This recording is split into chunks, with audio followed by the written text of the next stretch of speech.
Welcome to the Career Refresh Podcast. I'm your host, Jill Griffin.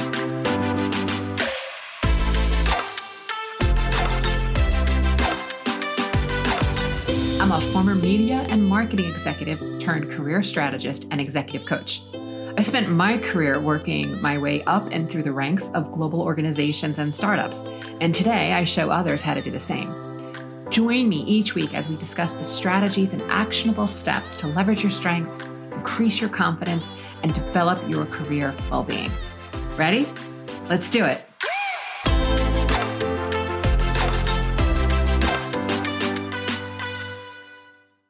Hey friends, welcome back. This week, I want to talk about a common fear, which is other people's opinions, and how those fears may be holding you back. Working on your mindset around this is the exact work I do with people one-on-one. It's really understanding how your thoughts are impacting the results you're getting in your career. I want to talk about how you think and feel about this topic of other people's opinions. And I'm going to call it OPO. And for any rap fans out there, OPO may be reminiscent of the song by Naughty by Nature, which was the official title was Other People's Property, but I'm going to take some creative license here and call it OPO, Other People's Opinions. We're so often conscious or nervous when we think about OPO. We let it impact our careers. We hold ourselves back. We worry what other people might say. And we stay small. We may people please. We may go out of our way to make sure that people like us. We tend to exhaust ourselves trying to manage and micromanage and control everyone's opinion about our performance, the work we're doing, the campaign, what we said. We only want positive feedback. And we tend to shrink. We don't want others to see us if they're going to judge us. Certainly don't want to be ostracized. We want to play safe. And we know that after all, it's the gazelles on the outside of the pack that get eaten. So why does this happen to so many people? Well, according to shame expert Brené Brown, she writes in her book, The Gifts of Imperfection, that healthy striving is self-focused. How can I improve?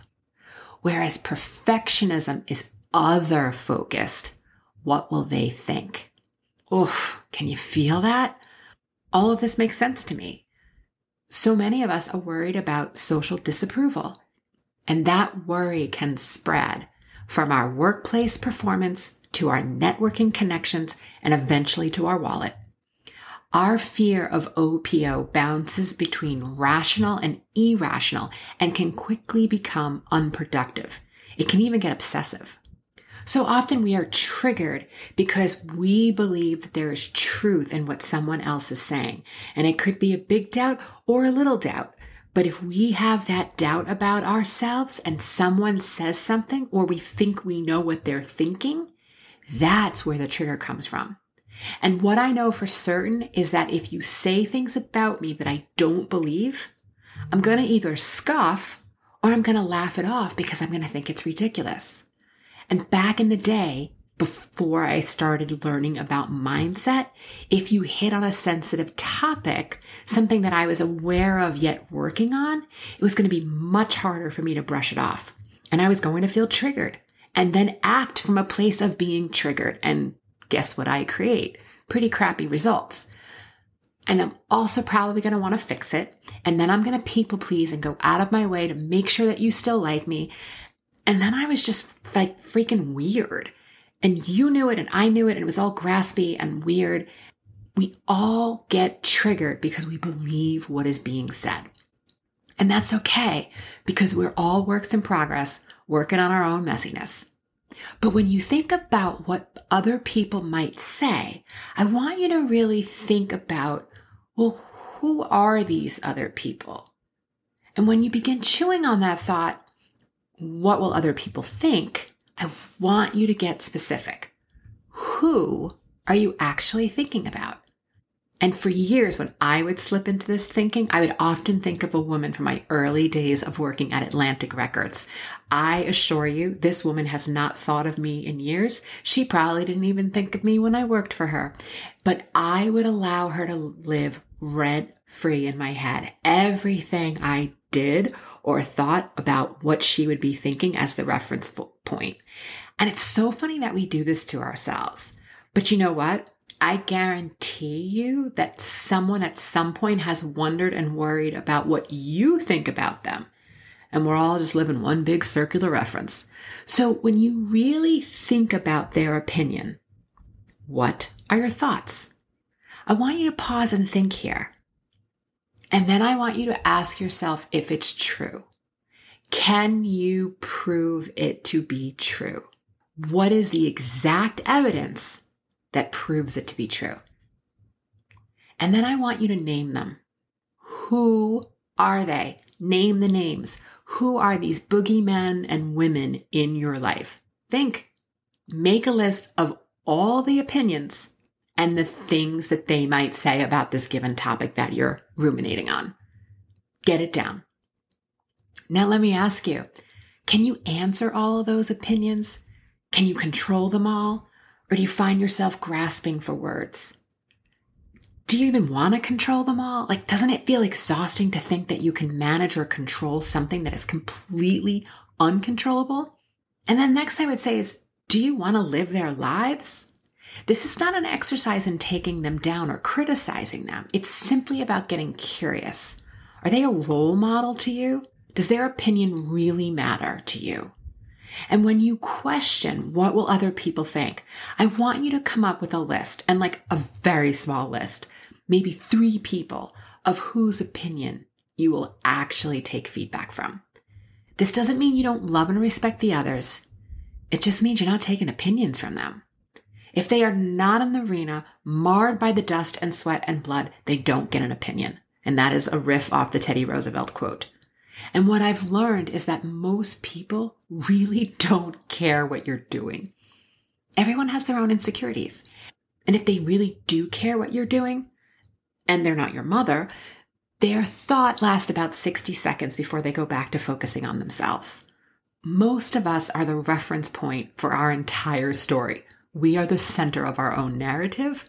It's sort of like, okay, enough now, back to me. When we pay attention to our strengths, our values, our skills, experiences, and beliefs, this is what makes up our identity. This is the foundation we can build upon. And when we have this clarity, we are going to be much more willing to push ourselves, tweak our signal-to-noise ratio, take risks, and listen to our internal knowing so that we can create the lives that we want. And if you don't, you'll begin to take what you think they're thinking about you through a safety filter, and then you'll start to play safe because you'll be afraid of what they might say. We want to control the outcome of what other people think. And when we get squishy in our own identity, we end up surrendering our own viewpoint, our values are violated, and we begin to think we're less qualified.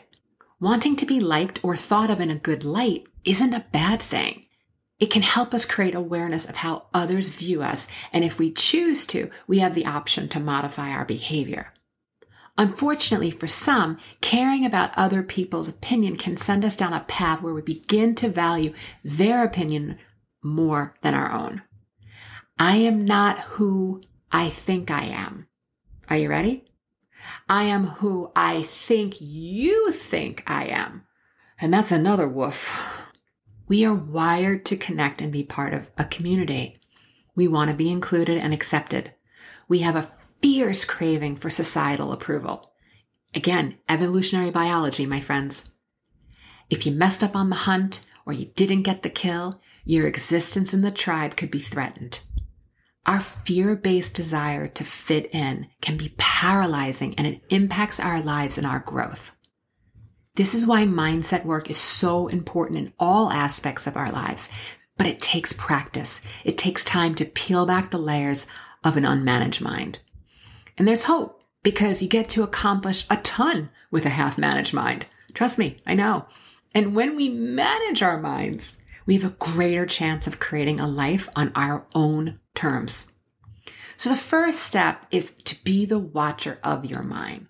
See how other people's opinions show up for you. Once you become aware of your thoughts, you can begin to question them. Are they true? Do I know what they're thinking? how do I want to interpret that? And once you're aware of your thoughts, I want you to remember that you can't control what other people think of you. So give others the same mental freedom that you want. Not everyone is going to like you. And hey, you don't like them either. So give them permission to not like you because it is so freeing. Once you are clear in your thoughts about their words, I want you to find statements that you can begin to believe and build upon. These are confidence building statements. Start with sentences like, I am, and write like 5 positive statements about yourself. I'm a really good designer. I'm really great at leading my team. These statements help you focus on your skills and abilities rather than others' opinions. You're not going to please everyone. And trust me, the more success you create, the more people will have something to say about it. Let them. So to recap, first, when we worry what other people think, name the people, get clear, expose the boogeyman. And now ask yourself if I really want that boogeyman running my life. 2, get clear on whose opinion you do care about and make sure those people are in the arena with you. Otherwise, love them, but release their opinions. 3, get clear on your own strengths, skills, values, beliefs, and what creates your identity.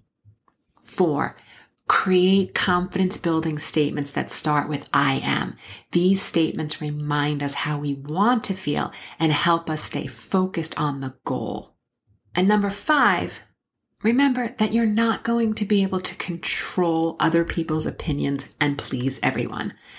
And you don't like everyone anyway, and it's okay. All right, my friends, I'll see you next time. Hey, thanks for listening to the Career Refresh podcast. If you're enjoying this and you want more information, go to my website, jillgriffincoaching.com. There you can find information on how to work with me one-on-one or my group programs, or even bring me into your workplace. I'll put the link to my website in the show notes. But hey, listen, before you go, do me a favor, rate and review this podcast because it definitely helps me get the word out to people everywhere so that they can also thrive in the workplace. All right, friends, I appreciate you. I'll see you soon.